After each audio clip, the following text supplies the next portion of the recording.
बड़ा अफसोस की बात है कि ओवैसी जी जो हैं वो चलिए गवर्नमेंट की बुराई करें, भाजपा की बुराई करें, किसी भी हुकूमत की बुराई करें, मगर वो कभी कभी अब इस समय जो बोल रहे हैं वो एक प्रकार से मुल्क की खिलाफत कर रहे हैं।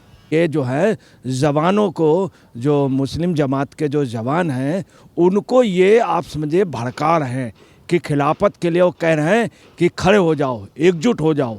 दूसरा इनका क्या है कि जालिमों की नज़र, और उन्होंने कहा है कि जालिमों की नज़र हमारी मस्जिदों में है। अब क्या ही कह रहे, कुदरत भी माफ़ नहीं करेगी, और कह रहे तुमने अपनी गलती की वजह से एक मस्जिद खो चुके हैं, अपनी गलती। ये आप देखिए क्या बता रहे हैं, गलती इनको बोलने का हक नहीं है, गलत है, ये गलत है। जब सिया हजरात इनकी मस्जिदों पे आज तक नहीं बोले तो ये कैसे बोल रहे हैं, इनको बोलने का हक नहीं है। इनके बयानात का सिर्फ एक ही मकसद है, आवाम को दो भाइयों को आपस में लड़ा देना। नमस्कार, स्वागत है आपका। आप देख रहे हैं एसटीवी न्यूज़ और मैं रानी गुप्ता आपके साथ। 22 जनवरी को अयोध्या में भव्य प्राण प्रतिष्ठा होना है रामलला का, लेकिन इससे पहले एक बार फिर से असदुद्दीन ओवैसी का विवादित बयान देखने को मिला है।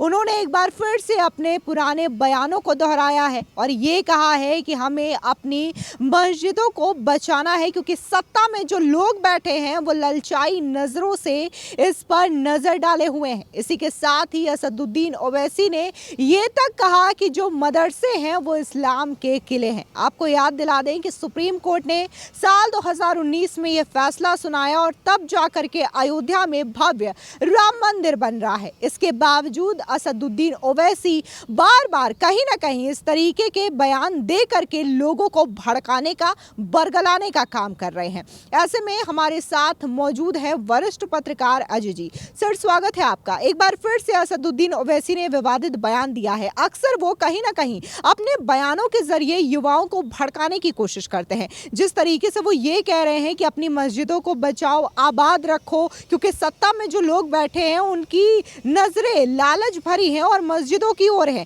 क्या कहेंगे इस मामले पर? और एक बार हम जानना चाहेंगे कि आखिर असदुद्दीन ओवैसी ने ऐसा कहा क्या है। उनके पूरे बयान पर भी हम नजर डालना चाहेंगे। देखिए, ऐसा है, बड़ा अफसोस की बात है कि ओवैसी जी जो हैं वो चलिए गवर्नमेंट की बुराई करें, भाजपा की बुराई करें, किसी भी हुकूमत की बुराई करें, मगर वो कभी कभी अब इस समय जो बोल रहे हैं वो एक प्रकार से मुल्क की खिलाफत कर रहे हैं।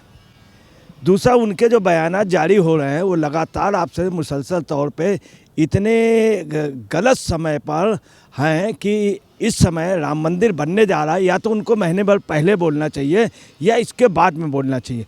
एक बहुत बड़े, एक आपको बता रहे हैं कि कहना नहीं चाहिए, बहुत बड़े वैसे इरादों को ले करके INDI गठबंधन के लोग और ओवैसी जी ने, तमाम लोगों ने बयानात जारी किए। और उससे ज़्यादा जो अफसोस की बात है, मुस्लिम पर्सनल लॉ बोर्ड ने अभी तक नहीं बोले सैफुल्ला साहब। अब वो सैफुल्ला साहब ने कल बयान दिया। ये सब बयान एक से क्या ज़रूरत है? अभी आज जो है, आज 15 तारीख है और 22 तारीख को उनका वो होना, इस समय बयान जारी करके क्या ये बताना चाह रहे हैं? दूसरी बात, जिस तरह से ओवैसी कह रहे हैं वो बहुत ही, आप समझ लीजिए कि वो इतना ज़्यादा देश के लिए मुखालफत, और ये जो है जवानों को, जो मुस्लिम जमात के जो जवान हैं उनको ये आप समझिए भड़का रहे हैं कि खिलाफत के लिए वो कह रहे हैं कि खड़े हो जाओ, एकजुट हो जाओ। दूसरा इनका क्या है कि जालिमों की नज़र, और उन्होंने कहा है कि जालिमों की नज़र हमारी मस्जिदों में है। तो ये शब्द थोड़ा सा ठीक नहीं। दूसरा, उन्होंने एक शब्द यूज किया है, मदरसे इस्लाम के किले हैं। देखिए, मदरसे इस्लाम के किले नहीं हैं। मदरसे जो हैं वो ईमान के और साथ में तालीम के, तालिबों के एक महफूज जगह है जहाँ पे बैठ के लोग तालीम हासिल करते हैं। तथा कुरान की आयतों पर अमल करते हैं। और ये क्या बोल रहे हैं, किले होता है युद्ध के वो, ये बिल्कुल एक प्रकार से जंग की तैयारी या जंग के लिए हुस्काना। ये वक्त जंग का नहीं है, ये फसाद का नहीं है, ये वक्त है हिंदुस्तान को महफूज रखने का है, हिंदुस्तान को महफूज रखने। दूसरा उन्होंने किला शब्द यूज़ किया, कितना करे। इसी शब्द को आपको बताना है, बहुत पहले शाही अब्दुल्ला बुखारी ने मुखालफत की थी इस शब्द का, और उसी शब्द को ये कह रहे हैं किला। दूसरी इन्होंने क्या कहा है, हमारी मस्जिदों को ललचाई नज़रों से देख रहे हैं। ऐसा बिल्कुल नहीं है। इन्होंने ये भी कहा कि अजान ये लोग रोक रहे हैं, कई जगह अजान रख के मस्जिदों पे कब्ज़ा करने चाहते। हिंदुस्तान की किसी भी मस्जिद पे कोई कब्ज़ा नहीं हुआ, कोई मस्जिद नहीं हटाई गई। जबकि आपको बता रहे हैं पाकिस्तान में बहुत मस्जिदें हटाई गई, रोड बनने कहीं कुछ, बहुत ईरान में हटाई गई, इराक़ में हटाई गई, पूरे दुनिया में हटाई गई। तीसरी आपको सबसे बड़ी बात बताएं, ये क्या कह रहे हैं, सत्ता में बैठे लोग ये गैर आबाद करना चाह रहे हैं मस्जिद को। ये भी बात गलत है कि गैर आबाद करना चाहते हैं, ऐसा कोई भी किसी भी मस्जिद का एग्जाम्पल ये दे दें। अब सवाल इस बात का, अयोध्या में जो है, अयोध्या में बाकायदे कोर्ट का निर्णय हुआ है, lower court, high court, supreme court की बाकायदे बेंच ने कई साल तक वो हुआ, और जिसने मुकदमा दायर किया था उसने भी स्वीकार कर लिया फैसले को, टोटल मुस्लिम जमात ने स्वीकार कर लिया। इनको अब ऑब्जेक्शन है, वो भी कब है, जब ये उद्घाटन होने जा रहा। दूसरा क्या कह रहे हैं कि AIMIM मस्जिदों की हिफाजत करने की गुजारिश करती है।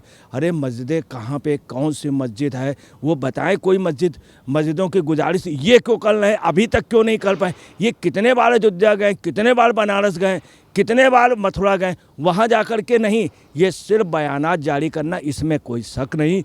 ओवैसी जी का जो ख़ानदान है, इनके वालिद साहब, सभी लोग, मतलब उनके शब्दों का और लहजे का इतना, मतलब उसमें लहजे में ऐसे ऐसे शब्द यूज़ करते थे जो बड़े अट्रैक्टिव और मुस्लिम समाज को वो मैच्योर कर लेते थे और उससे अपनी सियासती हुकूमत चलाते थे। अब क्या ही कह रहे,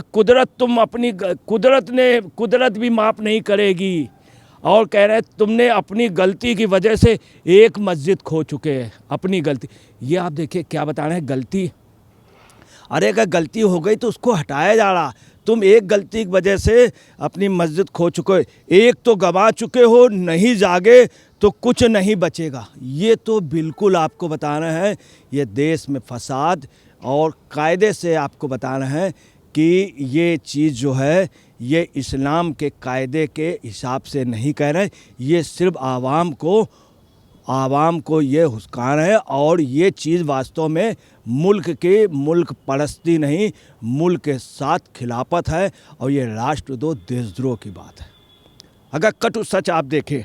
दूसरा ये क्या कह रहे हैं, अगर नहीं जागे तो कुछ नहीं बचेगा। अरे इतनी किसकी है, ये खुद मोदी जी मस्जिदों को महफूज रखाने के लिए अरब गए थे, अभी देखिए मस्जिद के उस पे गए, अभी ये गई, इसमें इनका क्या नाम, ये स्मृति ईरानी गई। अच्छा, इसके अलावा आपको सबसे बड़ी बात बता दें कि ईरान के उस पे जब हुआ था, ईरान इराक़ में, तब अटल बिहारी वाजपेयी ने कहा था मस्जिदें महफूज रखनी चाहिए सतल अरब में, सबसे पहला बयानात आया था।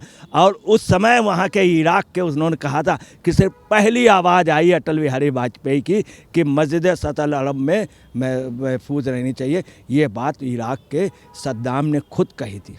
सद्दाम ने खुद कहा था कि ये अगर राम मंदिर, बाबरी मस्जिद का, तो उन्हें दे दो, क्यों ही फसाद कर लो, ये इराक़ के उन्होंने कहा था। अब आप आइए, ये मस्जिद किसकी है, मैं आपको बता दूं, ये शिया हजरात की है। शिया हजरात की वो लोग दावा करते थे, और जो है वो बाकी जी करते थे। बाकी जी का आपको मैं बात बता दूं, वो शिया हजरात के थे, वो उनके सेनापति थे मीर बाकी। और मगर आपको बता रहे, इसका फैसला जो है वो ईरान के जाने आलम कर सकते, शिया हजरात के जो है ये नहीं। ये सुन्नी हजरात में जिस जमात के हैं, इनको बोलने का हक नहीं है, गलत है, ये गलत है। जब शिया हजरात इनकी मस्जिदों पर आज तक नहीं बोले, तो ये कैसे बोल रहे हैं, इनको बोलने का हक नहीं है। अली मियाँ ने बहुत पहले कहा था, उनका सम्मान था, प्राइम मिनिस्टर तक उनका सम्मान करते थे। ये जितने भी बयानात जारी कर रहे हैं, इनके बयानात का सिर्फ एक ही मकसद है, आवाम को दो भाइयों को आपस में लड़ा देना। अब आप देखिए कि इनके जो पूर्वज थे वो राम के बहुत बड़े भक्त थे, ओवैसी के, और जिन्ना के बाबा थे बहुत बड़े भक्त। तब ये ऐसी बात कर रहे हैं।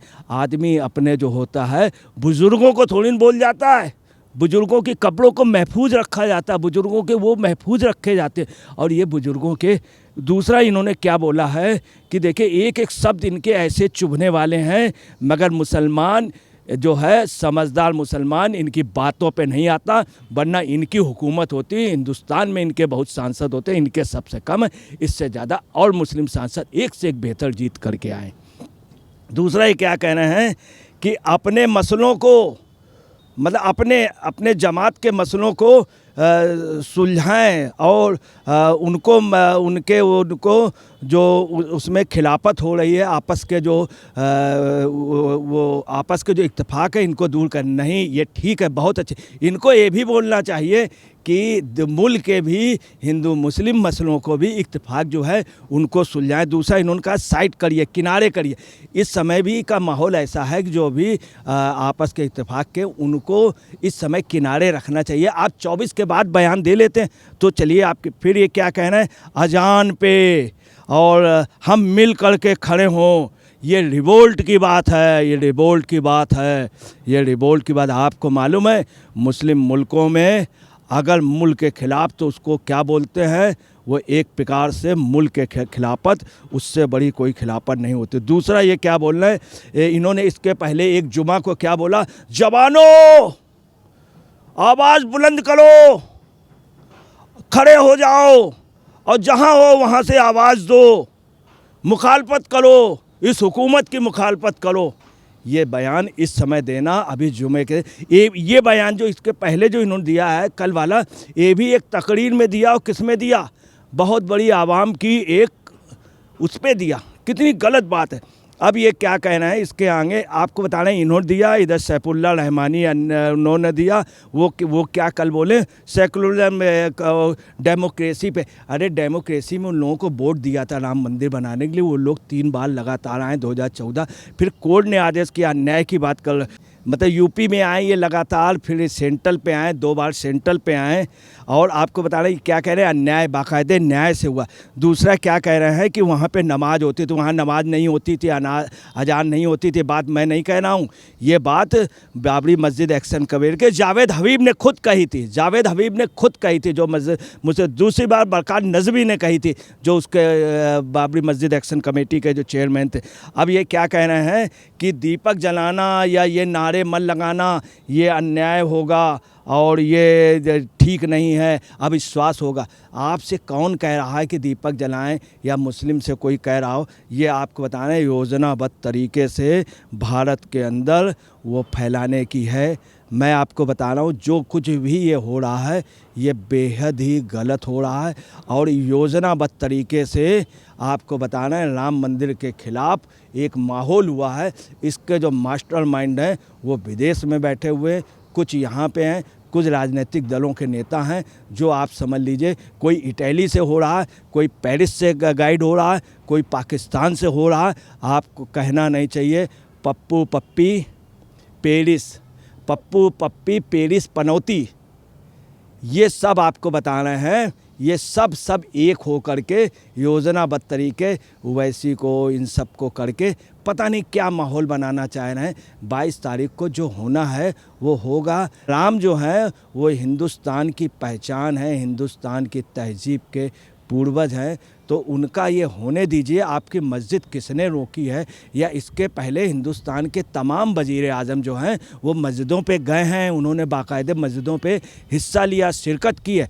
तो इस बेवजह इस मामले को ना उठाया जाए, चूँकि मुल्क का हिफाजत हम सब लोगों की जिम्मेदारी है, ना कि मुखालफत करने की। फिलहाल इस पूरे मामले को लेकर के अजय पत्रकार जी ने अपनी राय रखी और इनका कहना यही है कि राम मंदिर के प्राण प्रतिष्ठा से पहले ये जो बातें असदुद्दीन ओवैसी के द्वारा कही जा रही है, ये सिर्फ और सिर्फ इसलिए ताकि वो अपनी राजनीति को चमका सके। फिलहाल इस पूरे मामले पर आपकी क्या राय है, हमारे कमेंट सेक्शन में ज़रूर बताएं। धन्यवाद।